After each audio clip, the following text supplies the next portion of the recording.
Retailers may block the Mascot Towers sale. Let's have a look. Hello everyone, Florian Heise here and welcome to another episode of HeiseSays. Grab your stein of coffee. Let's have a look at this topic of retailers potentially blocking the sale of Mascot Towers. Now, Mascot Towers has been an ongoing saga that we've been covering on this channel for well over a year now, and it's frankly pretty sad. The latest video I did was owners contemplating selling at potentially an 80% loss, and I was invited to listen to a lawyer that can help people with the process of liquidating, selling, go and bust. And it was quite confronting seeing just the normal people. It was a Zoom thing, seeing the normal people just hear the advice that they were getting, how that going through the bankruptcy process may not be the end of the world, but just the steps that they have to take through. So I feel really sorry for these people. They're stuck between a rock and a hard place. Most of them have bought into these apartments. Probably would have had all the best intentions. The guy in the picture here, he bought like 2 months before all of this happened. How lucky is the person that's sold? How sad would you be the person that's gone in? But we keep hearing all about the owners and the people living in the apartments. But what about the retailers? They've been struggling as well, everyone. And before we look at some articles, I've got here a street view and we can have a look. I mean, this is Mascot Towers. You've got the little coffee shop there. And let's try and go for a walk on the street. And you can see we have a range of retailers here. You've got a little shop. I think it's IGA. You've got Oporto and a few others down here. Often viewers will comment on the channel going, yeah, I walk past Mascot Towers all the time. It's funny seeing it on the channel. I grab my coffee there. It's on the way to the train station. I mean, there you go. The airport underneath.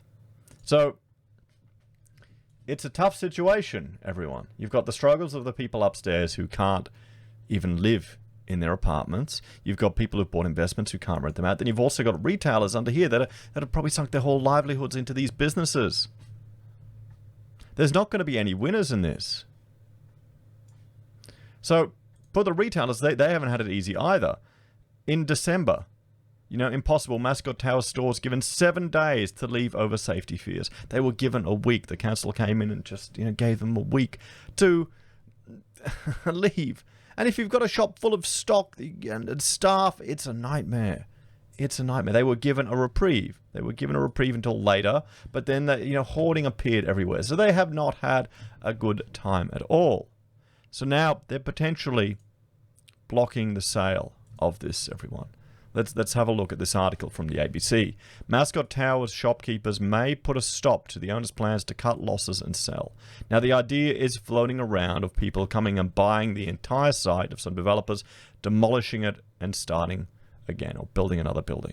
There's going to be reputational damage no matter what they do. Now, my understanding is that there have been some issues with the rectification works to try and repair it. Some of them have succeeded, some of them hasn't. There's legal action they're taking against the neighboring building. But all of this stuff costs money. So think about it. Are you throwing good money after bad if you're in there? Or do you just want to cut your losses and get away? Get that stress off your back and move on with your life. I know what I'd want. That's the thing. Sometimes you can just be so angry and want revenge, and it may not be worth it. It may not be worth it. Bloody hell. You got to feel for these people, guys. You really do. All of them. Now, another thing that apparently council is putting requirements, and this is what I've heard. I haven't been able to confirm this, to upgrade the building. Because you've got to understand that when you make a certain level of modifications to a structure, then they put requirements to bring it up to code with the latest changes. Because you'll have older buildings, like yesterday we looked at that tiny little, joke of a bathroom in a real estate fail. Now, that bathroom in the 1930s may have been acceptable. It was literally a bathtub in a cupboard. Actually, you know what? We'll bring it here. There you go. This is what it was. But think about that. These days, that wouldn't be, first you couldn't get up that step, so you couldn't age in place there. And secondly, if you had an emergency, if there was someone overweight who had a heart attack or slipped and fell, getting them out there safely is going to be a nightmare. What if someone did a home birth there and had complications in that bathtub? You couldn't get them out.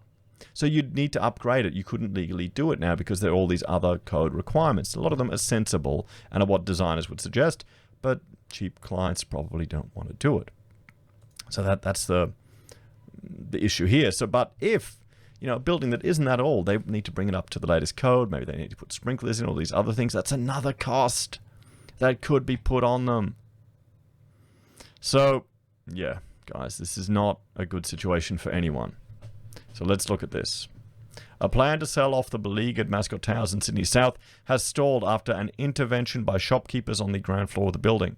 It's been almost 2 years since large cracks appeared on the basement of the 10-story building, forcing the evacuation of residents who have been unable to return to their homes since. 2 weeks ago, the building's 132 apartment owners were told by the owners' corporation it was no longer financially viable to fix the building, and their best option was to cut their losses and sell to a developer. And this, my understanding is, the attempts to rectify it haven't been successful, and then their costs associated with that. I've been talking to people who've been working on this building in some capacity, and I just see it. I wouldn't even want to go near it. Wouldn't even want to be involved in the project simply because of the stress associated with it. But that's probably where I am at my life, is just minimizing stress every way I can. I find that more valuable than money. Now, several businesses which have managed to keep trading at the site have moved to block the sale plan. They've applied to the New South Wales Civil and Administrative Tribunal for a compulsory strata manager to be appointed to take over the running of the building from the owners' corporation. They did that to stop the sale because they're trading and don't want to lose their spot, one owner who wished to remain anonymous told the ABC. This is the last nail in the residents' coffin. This will push everyone to bankruptcy. Owners have been told it will cost $38 million to fix the building, which would blow out to $64 million, including interest over the course of a 15-year loan. Now, this is an image they always show. It's always in the media, a big crack in the concrete, the blockwork there. That was known at least in 2017. You can find the dilapidation report for the neighboring building that they've done on this one. You can see that there. So, remember, you got to take the media, be a bit skeptical about it all, guys. Several developers were reported to be interested in buying the site with plans to demolish the building and start again. For the sale to be approved, it requires 100% of the owners to vote in favor. Owners were advised they should expect to take a loss of between 70 and 80%, but it was their best hope of recouping any money. I mean, even if this doesn't go through, my understanding is there are multiple options.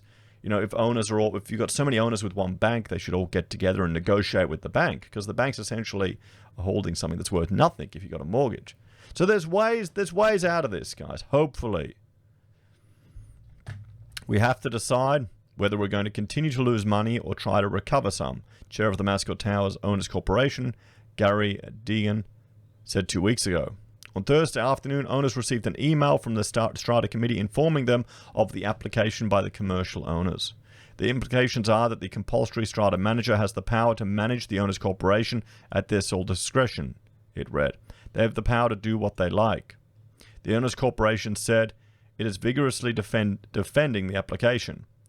Mr. Deegan was unavailable for comment on the latest development. I mean, this is just a nightmare. Everyone, what else can you say? What else can you say for these poor people? So, what are the solutions or the takeaways to this? What lessons can we learn, everyone? Now, I would argue we need to move away from design and construct for residential apartments, because that has an inherent conflict of interest, as the traditional policemen of the industry now were the architect and the certifiers. And then you had a clerk of works on site. Now, I've had an instance where I've had a client where we've design and construct underneath them. They've done a detail joining one building to another. The way they wanted to join it together potentially could cause water to flood inside, over the gutters, into the building, creep inside, and get mold and water in there. Probably once in a 10, 50, or maybe 100-year incident. Now, that's not something I think is appropriate, because it was a hospital. So I said, no, we're not doing it that way. I have to do it the other way. What do you think happened? Do you think I'm working with that client anymore? No, I'm not. So I lost the client. About I think we topped out at 450 revenue from them a year. So that's one of the problems with that relationship situation. Design and construct has issues, guys. I don't think it should be for residential apartments. I think we need to educate the public so they can go, well, no, sorry, I'm not buying an apartment in design and construct. No way. Where's your clerk of works? How many certifiers did you have on the job? Yeah. And this is the argument. We need to move to a tri-certifier model to reduce the chance of corruption. Because there are other examples in Sydney where dodgy certifiers, probably one actually, was used again and again and just gave like a temporary approval to occupy the building that's been used for 10 years. I would argue you need three. You need one representing the developer, one who represents the interests of the neighbors, all paid for by the developer, and a third that's called upon if those two don't agree. Make it a marketing point of difference. Demand it. This isn't a big cost for a big building like this, guys. Certifiers don't cost that much. We need consumer education, so having a clerk or clerk of works on site is making a difference. You know, an all bitter builder walking around checking everything to make sure the young subbies and tradies are doing it right, and then reporting back to a third party, to the certifiers, to the architect, making it publicly available so it's traceable. But fundamentally, this is my personal advice, take it or leave it, would avoid the triangular fail. You've got Mascot, you've got Sugar Cube, you've got Zetlands. I would be very concerned about this entire area in Sydney for a few reasons. One, we're seeing multiple instances of these construction issues manifest, but I'm going to bring up this chart here. This is showing you foreign investment. We had a huge surge of building approvals due to foreign investment. The market was overheating a few years ago. And I'll bring up this quote from Berry. You know, in 2016, 67% of our GDP growth came from Sydney and Melbourne. A small area in Sydney's CBD, to Macquarie Park, is in the middle of an apartment building frenzy, contributed 24% of the country's entire growth in GDP for 2016. That tells me you're facing an overheated market, guys. When you face an overheated market, people cut corners, things happen. That's just how it is. So they're the lessons and some solutions I would suggest. Not really any help to the poor people in Mascot Towers, sadly. What can you do? Thank you all for watching this episode of Heise Says. I know it's a sad topic. I feel sorry for the people in there. If you're a fan of the channel and enjoy the content I create, there are a few ways you can support us. Join us on YouTube or Patreon. Support us by signing up for SelfWealth, where we each get 5 free share trades. Join Stake. Once you fund the account, we get a free share. Or Independent Reserve, I receive a commission for all of the fee, a share of the fees you essentially pay to the exchange.